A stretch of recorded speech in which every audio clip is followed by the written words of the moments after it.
नमस्कार मंडळी. अभिनेता रितेश देशमुख यांचे वडील आणि महाराष्ट्राचे माजी मुख्यमंत्री विलासराव देशमुख यांच्या निधनाला 14 वर्ष पूर्ण झाली आहेत.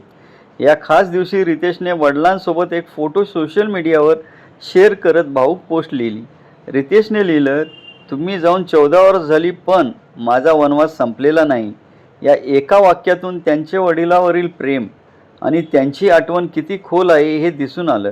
रितेश आणि विलासराव देशमुख यांचं नातं खूप खास होतं. रितेश अनेकदा सोशल मीडिया पोस्ट आणि मुलाखतीमधून वडिलांच्या आठवणींना उजाळा देतो. रितेशच्या या भावूक पोस्टवर पत्नी जिनेलिया देशमुखसह अनेक कलाकार आणि चाहत्यांनी कमेंट करत विलासराव देशमुखांना श्रद्धांजली वाहिली. विलासराव देशमुख यांचं 14 ऑगस्ट 2012 रोजी वयाच्या 67व्या वर्षी निधन झालं होतं.